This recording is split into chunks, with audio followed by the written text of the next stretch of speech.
Olá pessoal, então hoje eu volto para mais um vídeo de um dos livros do nosso projeto de leitura 12 livros para 2022. Para quem não sabe do que eu tô falando, eu vou deixar aqui em cima nos cards o link para o vídeo onde eu explico um pouquinho do projeto, que é basicamente eu me propondo a ler 12 livros, um em cada mês do ano, e onde também eu mostro, né, a lista dos livros que eu escolhi para este projeto.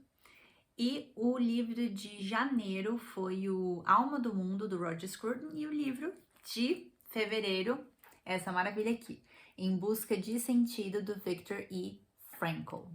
E aqui nesse livro, gente, ele se propõe, né? Ele nos conta, na verdade, a experiência dele em um campo de concentração na Segunda Guerra Mundial. Na verdade, acredito que foram 2 campos de concentração, se não me engano. Eu sei que foi mais de um, mas eu não acho que foram 2.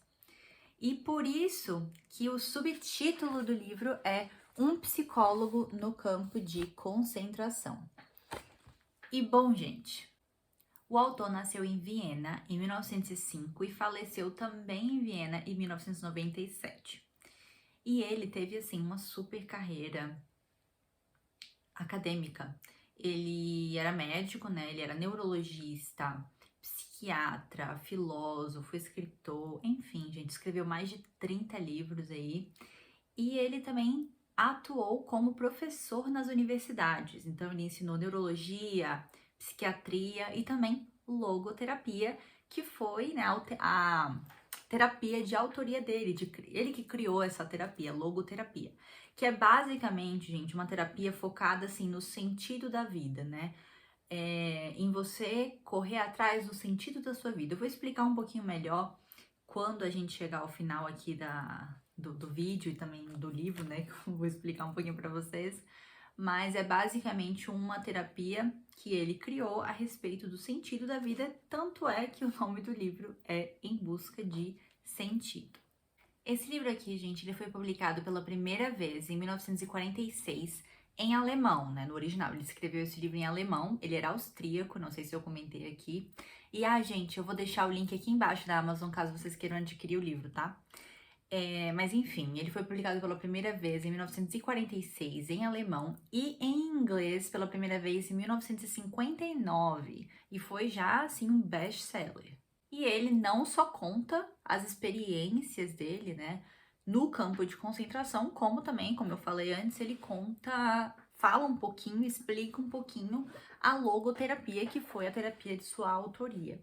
E aqui, gente, só para vocês entenderem como funciona o livro, ele é dividido em 2 partes, ele tem um pós-escrito também, que aqui no sumário ele tá como se fosse uma terceira parte, mas é basicamente dividido em 2 partes. A primeira parte é ele, né, falando, contando, nos contando sobre a experiência dele lá no campo de concentração.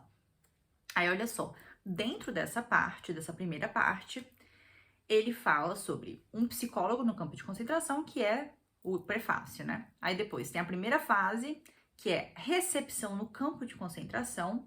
A segunda fase, a vida no campo de concentração. E a terceira fase, após a libertação. Então, a gente vai fazer alguns comentários aqui acerca dessa primeira parte. E aí, depois, ele vem em conceitos fundamentais da logoterapia. Tudo tá meio que misturado aqui dentro. Assim, não misturado, né? Ele tá separado. Mas tudo tá interligado. Ele fala a respeito da logoterapia até mesmo quando ele tá nos contando sobre o que aconteceu lá no campo de concentração. E aqui no prefácio, gente, do próprio autor, a edição de 1984, ele fala um pouquinho, né, sobre como ele escreveu o livro e por que ele, como ele se sente ao ver que o livro é um best-seller. Ele fala o seguinte, olha só. Vejo no status de best-seller do meu livro não tanto uma conquista e realização da minha parte, como uma expressão da miséria dos nossos tempos. Se centenas de milhares de pessoas procuram um livro cujo título promete abordar o problema do sentido da vida, deve ser uma questão que as está incomodando muito. Então ele vê o best-seller, né? O fato dele ser um best-seller, não pelo livro em si, apesar do livro ser maravilhoso, mas mais pelo título, né? Em busca de sentido. Então ele fala, realmente é um problema muito presente. E lá para as tantas no final, acho que foi ou no pós-escrito, ou foi quando ele tá falando sobre a logoterapia, ele fala do vazio existencial bastante, né? Tanto que o vazio existencial ele tá presente, tanto na época dele, quanto tá presente até hoje, né? O vazio existencial, a gente consegue linkar ele a várias coisas da depressão, né? Enfim. E aí ele fala muito sobre isso, mas aí ele diz que o fato de ser best-seller ele vê mais como é, é um tema que as pessoas estão consumindo muito, que elas estão precisando consumir, na verdade, pelo fato de elas estarem passando pela falta disso, a falta de saber o sentido da vida. E aqui embaixo, gente, na página 9 ainda, ele fala o seguinte, ó. Não tinha nada disso em mente quando escrevi o livro em 1945. Ele escreveu no mesmo ano que ele foi libertado. E o fiz no espaço de tempo de 9 dias, com a firme determinação de ter o livro publicado anonimamente. Então, ele não queria o livro dele, o nome dele no livro, na capa do livro. Ele queria só escrever o livro, por alguns motivos aqui, né, que eu vou já falar para vocês, a intenção dele com o livro.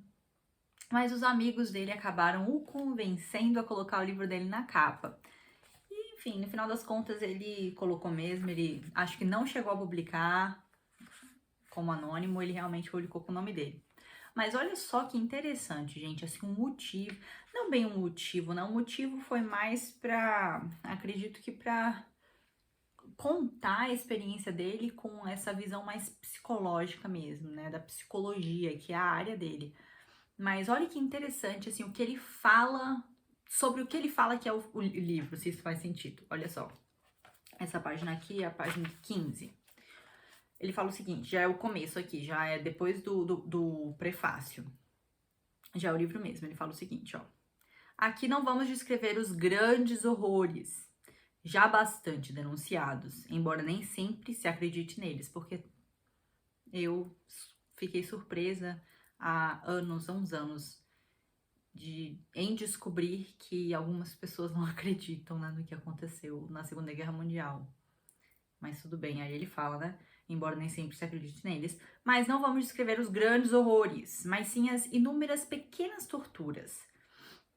Aí aqui embaixo ele continua. Mas com os que ocorreram em suas famigeradas filiais menores. Então ele não tá aqui querendo falar sobre alguma coisa muito absurda que aconteceu. A gente tem livros sobre isso, né? A gente tem livros e filmes que nos contam episódios grandes nos campos de concentração, ou do ponto de vista de um guarda. Eu lembro muito daquele livro O Leitor, como também filmes, né? A Lista de Schindler, enfim, vários livros e filmes que falam sobre eventos grandes, né? Que aconteceu dentro de um campo de concentração. O Menino do Pijama Listrado, enfim, muitos. E aqui ele fala que eu não vou falar sobre uma coisa, né, específica, eu vou falar sobre os vários pequenos, sobre o que era a realidade, sobre o geral. O geral no sentido assim, não no geral. Ele dá exemplos de pessoas específicas, de indivíduos aqui. Só que é um geral assim, como é que era para todo mundo. E aí aqui mais para frente ele fala, olha só, não vamos nos ocupar com aquilo que o capo, que são prisioneiros que dispunham de privilégios, já vou explicar direitinho o que era um capo, mas ó, não vamos nos ocupar com aquilo que o capo, nem este ou aquele prisioneiro renomado sofreu ou tem para contar. Mas vamos tratar da paixão do prisioneiro comum e desconhecido. Este último não usava o distintivo em forma de braçadeira e era desprezado pelos capos, ou seja, os próprios prisioneiros, que tinham prisioneiros judeus, enfim, prisioneiros mesmo, né, do campo de concentração, mas que tinham alguns privilégios. Então, e era desprezado pelos capos. Enquanto ele passava fome até morrer de inanição, né, esses que são os desconhecidos e comuns, os capos não passavam mal. Houve até alguns que nunca se alimentaram tão bem em toda a sua vida. E em vários momentos aqui ele fala, gente, que tanto o guarda quanto os capos, em vários momentos ele percebe que são pessoas que estão com tipo um complexo de inferioridade, que tiveram a vida inteira em situação, né, onde eles se sentiam inferiores. E aí aqui dando um pouquinho de poder para eles, né? Ou como prisioneiros capos, ou como os guardas, o poder subia a cabeça e aí eles, enfim, tratavam mal até os outros prisioneiros. Aqui pra frente eu fiz uma anotação sobre os capos que eu gostaria de ler. Olha só os capos. Nem de longe sonhávamos que se tratava de uma elite, um grupo de prisioneiros escolhidos para receber os transportes dos milhares que, anos a fio, entravam diariamente pela estação de Auschwitz. Assim, o primeiro campo de concentração que ele foi Auschwitz. E aí, gente, então, essa é a proposta do livro, falar sobre a vida, né, dos prisioneiros, nesse sentido mais psicológico mesmo. Mas ele também dá casos, situações específicas que aconteceram com ele. Então, assim, tem vários momentos aqui no livro, eu vou trazer aqui para vocês algumas coisinhas que acontecem tanto no começo, né, logo quando ele chega, depois no decorrer e depois na libertação. Olha que interessante, gente. Quando ele chegou lá, ele chegou com um manuscrito, né, um livro que ele estava querendo publicar, um trabalho da vida dele. E ele dá esse exemplo, ele usa esse exemplo muitas vezes para poder explicar como que cada pessoa tem um próprio sentido da vida, né? Um próprio sentido da vida depois lá daquele campo de concentração. Então, quando ele fala de sentido aqui no livro, ele tá querendo dizer, ele tá se referindo ao sentido da sua vida. Então, assim, por qual motivo você vai viver, né? Qual é o motivo pelo qual você vive? Qual é o sentido da sua vida? E ele fala muito sobre isso aqui porque imagina, né? Eles estavam num campo de concentração, eles não sabiam o que ia acontecer com eles e provavelmente seria a morte. Então eles tinham quase total certeza de que eles iriam morrer. E enquanto eles tinham essa certeza, estavam lá sofrendo horrores e era horror mesmo, assim, cada coisa horrível. Eu tenho um outro vídeo aqui no canal já onde eu falo sobre algumas das coisas que o Primo Levi passou lá no campo de concentração. Vou deixar aqui em cima também para vocês, gente. É um escritor italiano que também escreveu, né, pós o campo de concentração. Ele escreveu também o que aconteceu com ele lá. E são coisas horríveis. E enquanto eles viviam esses dias sem os familiares, né? Eles eram tirados dos filhos, das esposas, eram colocados num campo, eles eram simplesmente raspados inteiro, não tinha mais roupa nenhuma posse eles tinham mais, tudo foi tirado deles. Tudo, o sapato, tudo que vocês imaginam foi tirado deles, tudo. E lá pra frente, o que não foi tirado, depois foi tirado à força para poder se vender. Então imagina, uma pessoa que não tem nada, né, nesse sentido, não tem mais nada. E aí ela acha que vai morrer, ela tem certeza que vai morrer, e se não for morrer até o dia que acontecer alguma coisa, ela vai sofrer pra caramba. Só que na verdade, gente, ele traz essa questão do sentido para um motivo pelo qual você vive lá, você está vivendo agora para algo que vai acontecer lá no futuro. E isso pode ser qualquer coisa, na verdade. Porque ele, em dado momento, ele fala que para um crente, né? Aqui na página 108, ele fala o seguinte, ó, que para um crente, ó, é até mais fácil essa questão do sentido da vida. Olha o que ele fala sobre o sacrifício aqui, porque quando você tá num campo de concentração, está passando por todas aquelas situações, é um sacrifício, né? Então, olha só, ele fala, disse que a natureza do sacrifício implica ser ele vivido na premissa de que nesse nosso mundo, no mundo do êxito, nada se alcança com ele, com o sacrifício. Não vem ao caso se o sacrifício é feito em prol de uma ideia política ou se trata da abnegação de uma pessoa em favor de outra. Claro, aqueles que fossem crentes no sentido religioso puderam entendê-la com facilidade. Então, a questão toda do sacrifício, né? A gente vê isso, pelo menos cristãos, por exemplo, seria considerado relativamente fácil, né, descobrir o sentido da vida, porque no final das contas, por exemplo, o que o cristão quer, né, o cristão quer estar com Jesus Cristo, quer estar com Deus, né, quando terminar essa vida aqui. Então, o sentido da vida para o crente é a próxima vida ao lado de Deus.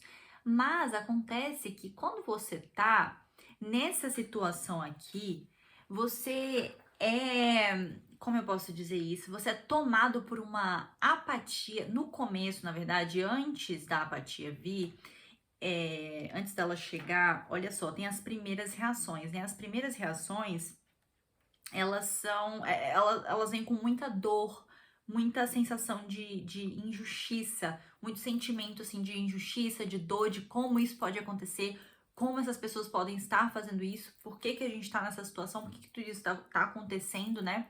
Então, realmente, existe uma revolta grande, uma tristeza muito grande, muita dor. Mas logo depois, na segunda fase, ó, ele chega aqui na página 38 a dizer o seguinte, olha só. A apatia e a insensibilidade emocional, o desleixo interior e a indiferença, tudo isso são características do que designamos de segunda fase dentro das reações psicológicas do recluso no campo de concentração.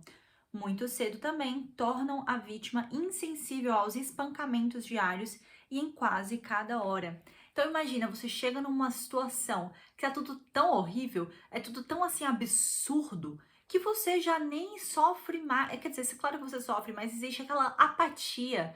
Em vários momentos aqui, ele fala de prisioneiros, né? Que chegaram ao ponto de não conseguir mais fazer nada. Não levantavam da cama nem quando os capos ou os guardas vinham ameaçá-lo de alguma coisa. Então, a pessoa realmente, ela perde o sentido, aquele sentido mais próximo dessa vida, né? Assim, uma pessoa para quem amar, uma família para prover, um livro para escrever, alunos para ensinar. Então, aquele sentido, né? Aquele sentido que também pode ser vinculado ao sentido espiritual, amar ao próximo, enfim, né? O que Deus quer das nossas vocações, tudo isso se perde. Dentro aqui, ele explica pra gente como isso se perde facilmente no campo de concentração, mas que é possível, né, existir. Ele mesmo, em vários momentos aqui, ele conta pra gente, que apesar de tudo, né, de todos os sofrimentos, ele conseguiu passar grande parte aqui da experiência dele meio que se olhando de fora, porque ele estava fazendo notas mentais de várias coisas para ele escrever no livro dele sobre essa terapia, né? Então ele conseguiu meio que olhar tudo com um olhar de psicólogo. Ele até comenta aqui uma situação que ocorreu, que ele viu, né, o corpo de uma pessoa, a pessoa já estava morta e a pessoa estava lá, assim, tava horrível, né? A situação tava péssima. E ele diz que ele só se lembra do que aconteceu porque ele só se lembra disso, dele olhando para esse corpo com os olhos abertos, porque ele disse que ele estava se vendo de fora e ele ficou impressionado o quanto ele mesmo estava apático em relação àquela situação, o quanto para ele mesmo já tinha se tornado corriqueiro, ou então era tudo tão absurdo, tudo tão horrível e absurdo, que ele mesmo entrou naquela situação, né, naquele modo de automático. Então, ele próprio, como psicólogo, se observou neste momento. E, gente, cada coisa que ele teve que passar aqui, ó. Na página 42, ele fala um pouquinho sobre o que acontecia quando você sentia, no processo de inanição, né? Quando você tinha fome. Fome mesmo, não é aquela fome que a gente passa quando a gente faz jejum intermitente, aquele jejum que a gente faz o dia inteiro para comer à noite, ou então, enfim, até esses jejuns que eu sei que muita gente faz em retiro, né? Passa 3 dias sem comer. Não, não é nada disso, é uma fome absurda, porque afinal de contas, eles queimavam muita caloria, eles trabalhavam, né? Campo de concentração era um campo de trabalho e eles tinham que provar que podiam trabalhar, mesmo quando não podiam trabalhar, porque a situação estava tão absurda com a saúde deles, eles tinham que provar e se esforçar para fingir que estava tudo bem. Por quê? Porque se você não tá apto para trabalhar, né, você pode até ser cuidado ali na enfermaria por um tempo, mas, cara, perceberam que você não vai dar bom, que você tá muito doente para trabalhar? Câmara de gás. Então, assim, eles estavam querendo provar todo o tempo, e a todo tempo, que eles estavam, né, prontos e dispostos a trabalhar. Olha o que ele fala aqui sobre a fome, página 42. Nesta época, eu já sofria de graves edemas provocados pela fome. Minhas pernas estavam tão inchadas e a pele tão esticada que já não conseguia dobrar direito os joelhos. Para enfiar os pés inchados nos sapatos, eu precisava deixá-los abertos. E mesmo que tivesse meias, não poderia calçá-las. Tinha sempre os pés molhados e os sapatos recheados de neve. A consequência foi que logo fiquei com os pés crestados e feridos. Literalmente, todo e qualquer passo que desse significava um pequeno martírio. O que leva a gente para aquilo do sacrifício, né? Que eu li na página 108. Então ele fala, gente, assim, ele dá vários exemplos, várias coisas que acontecem aqui que são de partir o coração. Mas e tudo, né? Tudo que eles tinham que fazer, o frio que eles passavam, com nada de agasalho, a fome, tudo. Ele até fala aqui nesse livro também, ele fala a mesma coisa que o Primo Levi falou no É Isto um Homem. Ele fala da questão da sopa, né? Que a sopa era água pura, e embaixo tinha umas ervilhas, umas batatinhas ali embaixo. E aí, se a pessoa que tivesse servindo a sopa gostasse de você, ela pegava lá de baixo. Se você fosse um qualquer um, ou tipo, ela não gostasse de você, era só a parte de água de cima. Então imagina se alimentar disso e ter que vender coisa para poder comprar lasca de pão. Gente, assim, é uma realidade que nem eu falei no vídeo que eu falei, comentei sobre o do ex do homem. Nossa, é uma realidade que a gente não consegue entender, né? Não tem como, a gente vai ler sobre isso, mas a gente nunca vai sentir de fato o que eles sentiram. Mas o que eu gostei muito nesse livro foi ele se propondo, né, a explicar o sentido. Então ele dá vários exemplos aqui de pessoas que tinham um sentido, né, além daquilo ali que eles estavam vivendo. Muitos desistiram, mas muitos tinham aquele sentido, aquilo que eles queriam fazer com a vida deles. Ele comenta aqui que muitos rezavam, oravam muitas vezes por dia, e os religiosos, eles acabavam encontrando conforto em Deus, né? Então, assim, ele mostra diferentes faces, ele mostra diferentes situações, diferentes modos de lidar com o sofrimento que foi viver no campo de concentração, né, em Auschwitz. E aí depois, gente, na libertação, né, ele comenta aqui que quando eles foram finalmente, ele chegou a quase fugir. Mas aí no final das contas as tropas chegaram e aí eles foram libertados. Mas aqui ele fala que quando eles estavam livres, já livres, para eles era muito difícil enxergar o mundo como ele é, a beleza do mundo, né? Ele disse que realmente demorou muito para ele voltar à realidade do mundo e perceber a beleza nas coisas pequenas, numa árvore, num passarinho, numa flor, enfim, na natureza, em Deus mesmo. Aí ele fala aqui na página 115, momento, né, que você redescobre a vida, olha só. O que te cerca é campo aberto.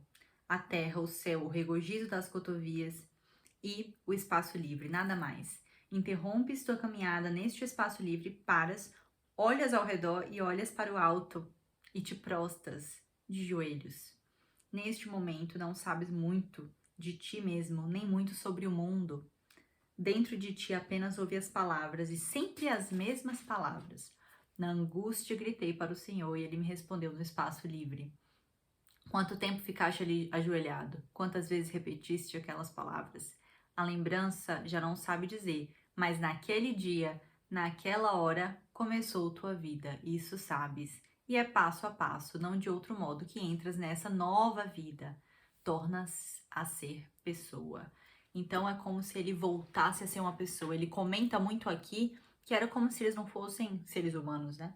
Então, ele era um ser humano antes, campo de concentração, não era um ser humano mais, não era tratado como um ser humano, era tratado pior do que um animal, e depois o processo dele virar pessoa de novo. E, gente, o livro é lindo, em vários momentos eu tenho vontade de chorar. Ele fala aqui sobre frases muito bonitas do Dostoiévski e também do Nietzsche. O Dostoiévski, ele fala, gente, ele tem uma frase que me tocou muito aqui, que é a seguinte frase, ó. Ele fala assim: um ser que se habitua a tudo, eis a melhor definição do homem. Então, Dostoiévski, ele fala aqui nessa frase que o homem, né, ele se habitua a tudo, né? O ser O que define o ser humano é isso, se habituar a tudo. E aí o que me leva à frase do Nietzsche, que ele fala que quem tem um porquê, calma, quem tem um porquê de viver, enfrenta qualquer coisa, qualquer como. Quem tem um porquê de viver enfrenta qualquer como. Então ele repete aqui várias vezes essa frase do Nietzsche, essa frase do Dostoiévski. Então é assim, quem realmente tem um motivo para viver, né? Quem tem aquele sentido de vida, enfrenta qualquer como. Então enfrenta qualquer coisa, inclusive um campo de concentração. Então assim, gente, é um livro pesado nesse sentido, mas a leitura ela é muito bela ao mesmo tempo. Então é pesado, é triste, é tenso, mas é belo assim, sabe? É muito. É mais ou menos a mesma sensação que eu tive com o livro do Primo Levi, O Êxito um Homem, mas esse aqui ainda tem uma pegada bem mais de psicologia, que eu achei muito interessante também. Eu fiz 1 ano de psicologia na faculdade, aí eu troquei de curso, fui pro direito, mas eu gostei do que eu estudei em psicologia. E aí, gente, a partir da página 123, ele começa a falar sobre a logoterapia. E aqui ele dá, gente, principalmente na página 124 e 125, ele dá alguns exemplos do que é a logoterapia. Então, olha só, o termo logos, né, ou logos, é uma palavra grega e significa sentido. Então, logoterapia, né, terapia de sentido. Concentra-se no sentido da existência humana, bem como na busca da pessoa por esse sentido. E aí, gente, ele fala que é quebrado o autocentrismo, né, típico do neurótico, porque ele fala muito sobre as neuroses aqui, que elas são criadas em torno de passados, muitas vezes, né, e da própria pessoa, assim, muito do interior dela, no sentido dela mesma, e não no sentido fora dela, né, ela procura dentro dela e criam-se as neuroses. Então, é quebrado o autocentrismo típico do neurótico e ao invés de se fomentá-lo e reforçá-lo constantemente. Então, é quebrado, em vez de a gente ficar fomentando as nossas neuroses, ela é quebrada e nos dá um motivo fora de nós para poder viver, né? Um sentido externo. Então, muitas vezes como eu falei no começo, amar uma pessoa, né? Constituir uma família, prover para essa família. Então, ele fala, gente, coisas belíssimas aqui. Olha só o que ele fala aqui na página 135. Quanto mais a pessoa esquecer de si mesma, dedicando-se a servir uma causa ou a amar outra pessoa, mais humana será e mais se realizará. Isso me lembra muito, né? Eu sou cristã, então eu sempre tento viver a minha vida com esses dizeres aqui. É difícil, sim, é muito difícil. É a gente colocar, né, essa questão do amar ao próximo nesse patamar aqui, da gente viver para servir, é uma coisa importantíssima, é uma coisa que nos edifica, mas também é difícil de você se colocar em prática, né? Mas quando se coloca em prática, quando a gente consegue viver dessa forma, usando isso como sentido de vida, que no final das contas é Deus, então aí é a melhor coisa que pode existir no mundo, né, gente? É esse sentido. Então, pra gente que tá aqui já é difícil, imagina para uma pessoa que tá lá, ó, no campo de concentração, passando por todas as dificuldades que eles estão passando, inclusive questionando, existe um Deus, né? Como é que um Deus permitiria acontecer tudo isso? Então, com certeza isso passou na cabeça de muita gente lá, muito crente lá, isso passou na cabeça deles, muitos religiosos, né? Eram judeus, então grande parte deles eram religiosos. Então, assim, imagina, né? O quanto que deve ser difícil, mais difícil ainda do que pra gente que já acha difícil essa questão do sentido da vida.